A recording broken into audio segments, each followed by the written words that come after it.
Le chapitre le plus commun pour toutes les spécialités, c'est ce qu'on appelle l'électrostatique. En arabe, appelé Kahraba Sakina. Il est basé sur le phénomène d'électrisation, charge électrique, force électrique, champ et potentiel électrique. Introduction à l'électrostatique. L'expérience montre que certains corps frottés, le plus utilisé c'est le stylo avec notre cheveu. Et lorsqu'on frotte le stylo avec notre cheveu, on remarque qu'il y a attraction, qu'il y a des papiers, on le met sur des petits bouts de papier, on remarque que les bouts de papier s'attirent vers le stylo. On dit qu'on a électrisé le stylo. Le pouvoir attractif acquis par ces corps est appelé électricité. D'une manière générale, tous les corps s'électrisent. On dispose de plusieurs moyens pour le faire. Par frottement, nous avons vu par l'expérience la plus utilisée, qu'on utilise souvent, c'est le stylo avec notre cheveu, c'est par frottement, ou bien par un contact avec un autre corps déjà électrisé, ou bien en reliant le corps non électrisé à une borne d'une pile ou bien d'un générateur. Sur certains corps, l'électricité développée se répand sur toute la surface de ce corps. On appelle ce corps-là un conducteur, ou bien c'est des conducteurs. D'autre part, elle reste plus ou moins localisée aux endroits frottés. Ce corps est appelé isolant ou bien déélectrique. Le mot le plus utilisé, c'est isolant, azil. Le premier, c'est naqil, le deuxième, c'est azil. On distingue deux types d'électricité. Ce qu'on appelle électricité positive et électricité négative. Pratiquement, c'est ce qu'on appelle l'électron et le trou de l'électron. Lorsqu'on a un déplacement d'électrons d'un point A vers un point B, le déplacement constitue ce qu'on appelle le trou, bien ce qu'on appelle l'électricité positive et l'électricité négative. Deux corps de même signe. Ici, on a un plus, un plus. Lorsque vous avez un signe moins, moins, on a ce qu'on appelle répulsion. Deux corps de même signe se repoussent. Deux corps de signe contraire s'attirent.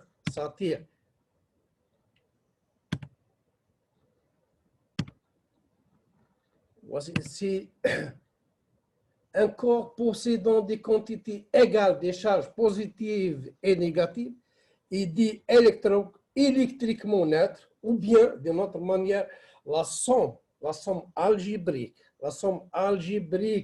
des charges positives et négatives est égale à zéro. Ce corps est appelé un corps neutre. Troisièmement, loi de Coulomb. Loi de Coulomb dans le vide. Je précise bien pour faciliter la tâche, on considère cette loi dans un endroit vide, soit deux charges Q1, Q2, soit deux charges Q1, Q2, donc de même signe. Vous voyez ici, on a une répulsion. Du signe contraire, on a une attraction. De charges ponctuelles, bien sûr, de charges ponctuelles Q1 et Q2, séparées par une distance de l'ordre de Angstrom, est égale à R dans notre cas.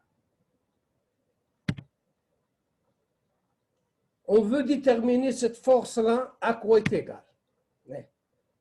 La loi montre que si les charges sont de même signe, donc on a une répulsion. Si ces charges sont de signe contraire, on a une attraction. D'après le principe de l'action et de la réaction, la force qui s'exerce Q2 sur Q1 est égale et opposée. On peut démontrer ça. On peut démontrer ça par analogie avec la loi de Newton. Par analogie avec la loi de Newton, ou bien appelée loi de gravitationnelle. Coulomb a montré que cette force-là, la loi de Newton, s'énonce de la façon suivante. F est égal à J, ici c'est J, ici c'est grand M, petit m sur R carré U. Coulomb a considéré sa force au niveau macroscopique. Coulomb a démontré cette force au niveau microscopique. Par analogie à cette force de Coulomb, par analogie à la force de Newton, Coulomb a montré que cette force-là, la force F, est proportionnelle à K, proportionnelle aux deux charges, inversement proportionnelle au carré de la distance séparant les deux charges. K, c'est quoi? Dans le vide est égal à 1 sur 4pi epsilon, ou bien epsilon 0. La notation la plus utilisée, c'est epsilon 0. Et cette constante est égale à 9, 10 puissance 9, système international. Epsilon appelé permittivité de vide.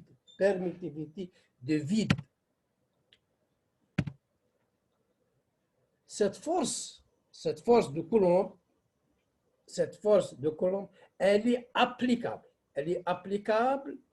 Pour des charges ponctuelles, et immobiles, ou bien à une vitesse très longue.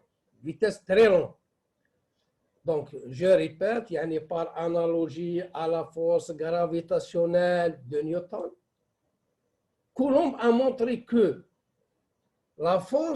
cette force-là, F est égale à K, Q1, Q2 sur R carré U. Et cette force, elle est applicable pour des charges ponctuelles, je précise bien, pour des charges ponctuelles et fixes ou immobiles, ou bien à vitesse très longue. Ordre de grandeur des forces électrostatiques. On veut comparer. Ordre de grandeur, يعني تقدير القوى الكهربائية. Au niveau macroscopique, les forces électrostatiques ou bien électriques atteignent des grandeurs considérables.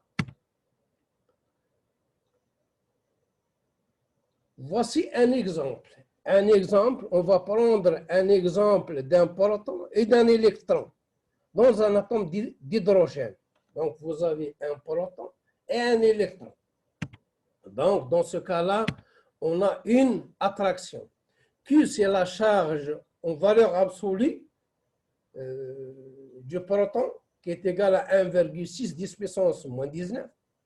Et R, c'est la distance séparant les deux charges. K, c'est 9 10 puissance 9, système international. Si vous faites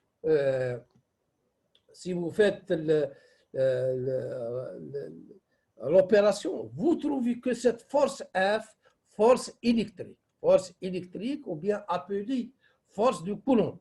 Le mot le plus utilisé là en électrostatique, c'est ce qu'on appelle force électrique. Cette force électrique est égale à quoi? 10 puissance moins 7 newtons. Ordre de grandeur, ça veut dire on veut comparer cette force à la force de gravitationnelle ou bien à la force de Newton. Toujours le cas d'un proton et d'un électron. Cette force de gravitationnelle est égale à J, 6,6 10 puissance moins 11 système SI. Voici la masse de proton. c'est la masse de l'électron, et R, grand R, c'est la distance séparant séparant le proton et l'électron. On trouve que cette force-là est égale à 4, 10 puissance moins 47 newtons. Moins 47 newtons. Donc, si on compare cette force, là, j'ai pris seulement la force gravitationnelle, je peux comparer les poids. Le poids de proton, c'est une force, et le poids de l'électron.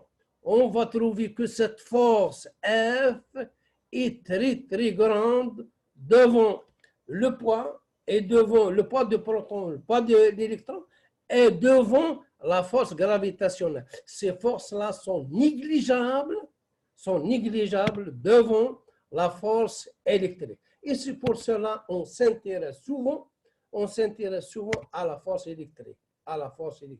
Application, ou bien exercice, soit 3 boules identiques. 3 boules identiques.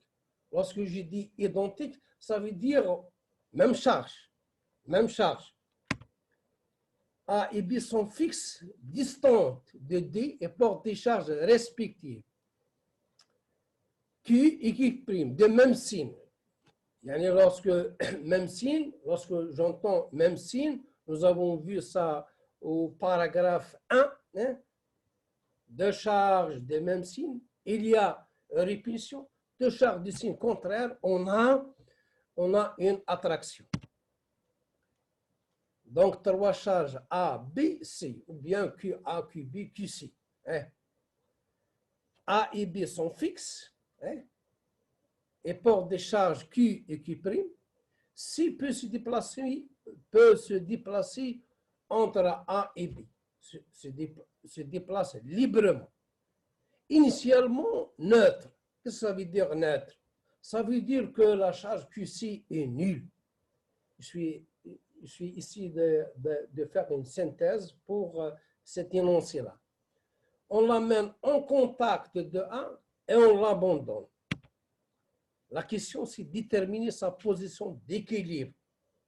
Déterminer la position de QC, de la charge C, à l'équilibre. Qu'est-ce que ça veut dire à l'équilibre? Ça veut dire somme des forces est égale à nul, ou bien la vitesse est nulle.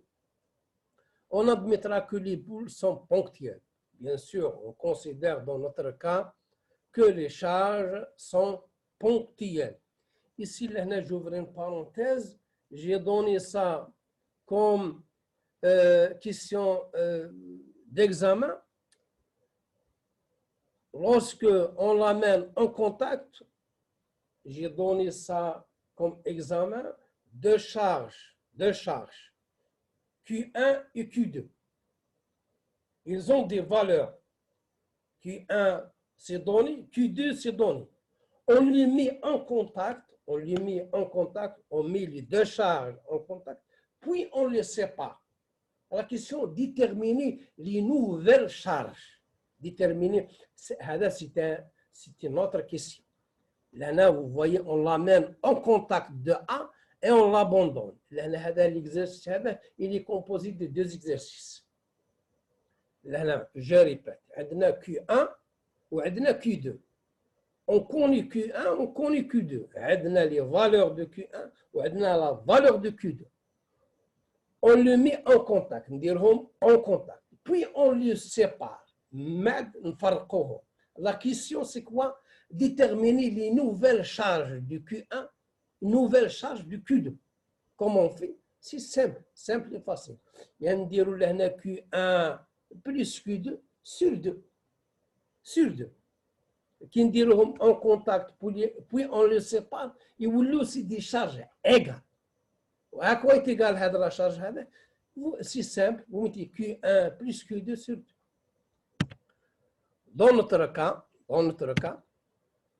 on veut déterminer la distance R. La distance R séparant la charge C avec la charge A. C'est simple. il suffit d'écrire, il suffit d'écrire, il suffit d'écrire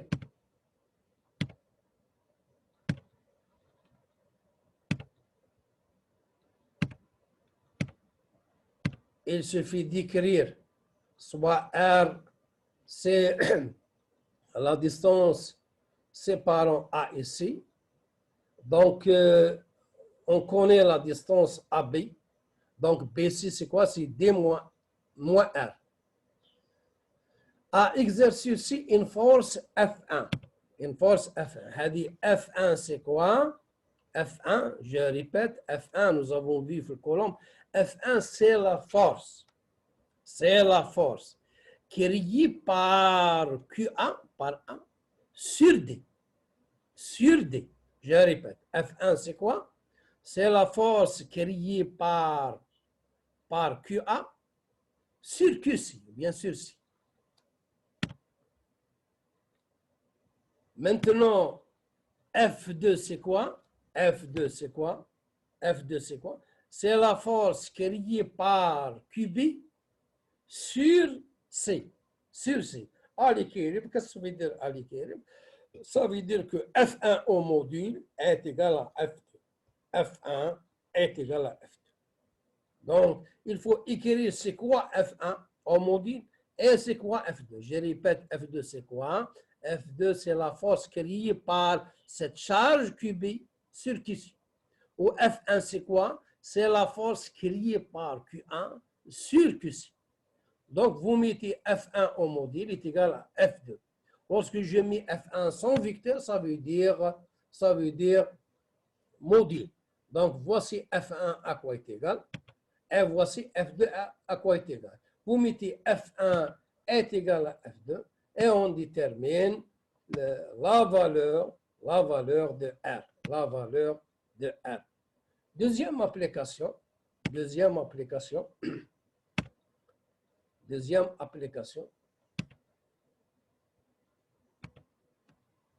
Dans le vide et loin de tout autre corps, deux petites, vous corrigez là, le cours, je n'ai pas mis le E, j'ai oublié de mettre le E, deux petites boules conductrices portent la même charge électrique Q et sont suspendues au même point P par deux fils fins, isolants, inextensibles, de masse négligeable. Le fil, c'est de masse négligeable.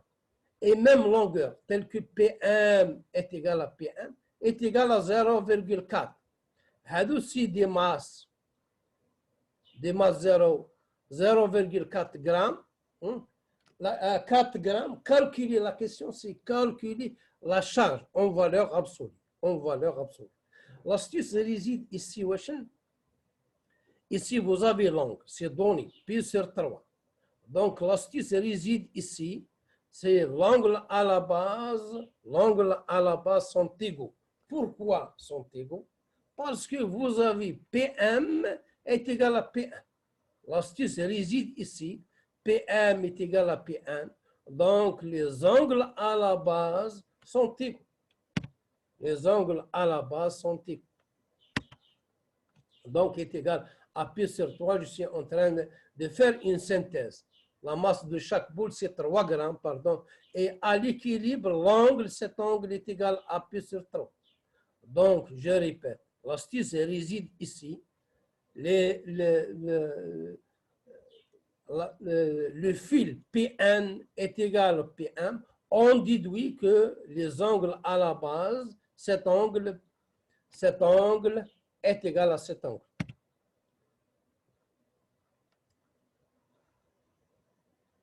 La charge Q située au point M est hors repos.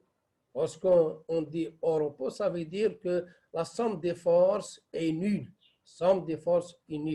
Donc, je considère ici, vous avez l'axe horizontal, ici l'axe vertical. Le sens des axes est arbitraire. C'est à vous de choisir le sens des axes. Je mets la projection.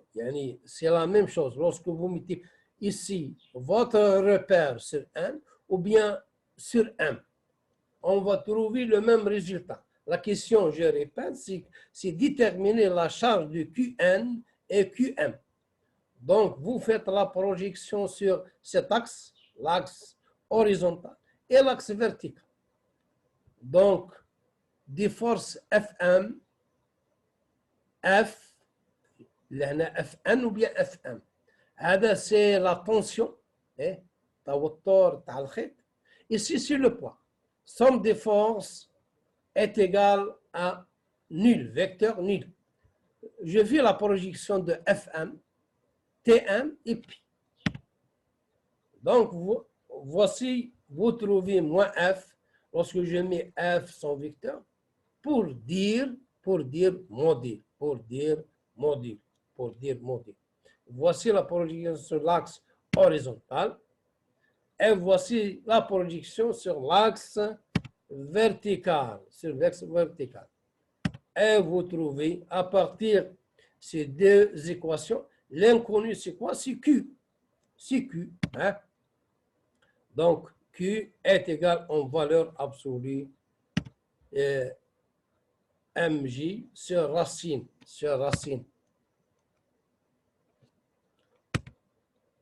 Je répète, Q est égal à A c'est donné, M c'est donné, J on prend 10, K c'est donné, c'est 9, 10 puissance 9, à racine de 3, 1, 732. Donc, on peut déterminer facilement Q. Voici pour le premier cours. Deuxième cours, on va entamer ce qu'on appelle champ électrique. Champ électrique, c'est quoi champ électrique? C'est quoi potentiel électrique?